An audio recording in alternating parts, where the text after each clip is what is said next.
We check in with KTBB owner, general manager Paul Gleiser. Not just another European socialist. With You Tell Me. What's on your mind, sir? Indeed not. We are sponsored by K.E. Cellars, Tyler's Old World Style Boutique Winery in the French Quarter on South Broadway across from the mall. Thanks to all of you who participated in the past week in the interactive aspects of You Tell Me. Many of you subscribed in the past week, making sure that you will be among the first to know about our newest posts. Several of you forwarded our commentary to your friends and colleagues via email, Facebook, and Twitter. And, of course, a number of you shared your thoughts pro and con via the comments feature. It is your comments that we appreciate most. This is a conversation, not a lecture. When you weigh in, you make the conversation better. That is, after all, why we call it You Tell Me. What is it about rich liberals and the rich? Do you not find it alternately amusing and annoying to hear extremely wealthy liberals pontificating about the unfairness of the rich? Let's consider just one example. During the tax rate extension debate that mercifully ended last night, you no doubt heard President Obama talk about tax cuts for millionaires and billionaires. That millionaires and billionaires meme must have tested well in the focus groups because he uses it in very nearly every statement regarding taxation. To hear Obama and his fellow elite liberals tell it, the reason the federal government cannot balance a budget and the reason that the country is being crushed under a mountain of debt is because millionaires and billionaires aren't paying their fair share of taxes. Oh, really? Well, how then do you explain the fact that the highest 10% of households by income pay over 70% of federal income taxes, while the bottom 50% of households pay less than 10%? How much more would the high-income earners have to pay in order for you, Mr. President, to consider it fair? Just how much more do you think you can soak the wealthiest Americans? The fact that lines like millionaires and billionaires go unchallenged reveals the fact that economic literacy among average Americans is dangerously low.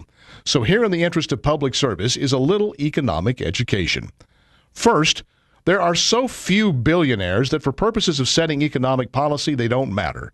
You could literally hold a meeting of all the billionaires in the country in one good-sized restaurant or hotel meeting room right here in Tyler. We're talking fewer than 100 people. Economically speaking, you'd miss them if they were gone, but their number is so low you cannot look to them to solve America's fiscal problems. Second, millionaires are another matter. There are thousands and thousands and thousands of them, thanks to the opportunity afforded average citizens in a free country like the USA. Millionaires tend to look like everyone else. They own car washes and dry cleaning concerns. They own small office buildings that they rent. Or they own small companies that manufacture parts and components and little doodads that you've never heard of that get used to make things that you have heard of. But unlike your mental image of a millionaire, chances are they don't ride around on private jets, they don't own a yacht, and they don't vacation in the south of France. In fact, even though they have assets worth in excess of $1 million, they may only take for themselves a relatively modest annual income from those assets. Third, and this is by far the most important, wealth is, in and of itself, neither good nor evil. It is simply a manifestation, the natural byproduct of success. People who are wealthy got that way by doing something upon which the free market placed high value. And the wealthy almost never get wealthy without providing investment and consumption that serves to put other people to work. Lots of other people. Everyone, to be precise. Instead of being scorned, the wealthy are to be admired. They are the successful ones. They take the risks, beat the odds, and keep the engine running for the rest of us. No one in America is poor because someone else is wealthy. But take this lesson to heart because history has proved it time and again. If no one is wealthy, everyone will be poor. Who will pay the taxes then, Mr. President? That's my word. What's yours? Go to ktbb.com/youtellme, and you tell me. We're in the home stretch on Christmas, and you're out of time, out of ideas, or both.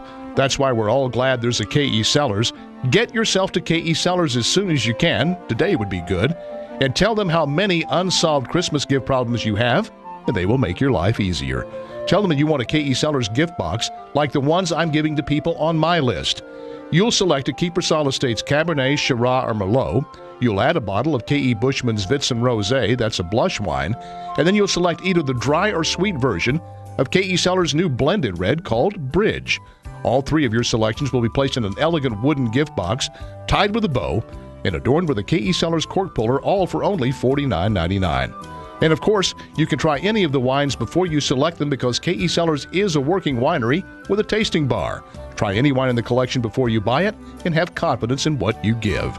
KE Cellars, Tyler's Old World Style Boutique Winery for the holidays in the French Quarter on South Broadway across from the mall and online at KECellars.com.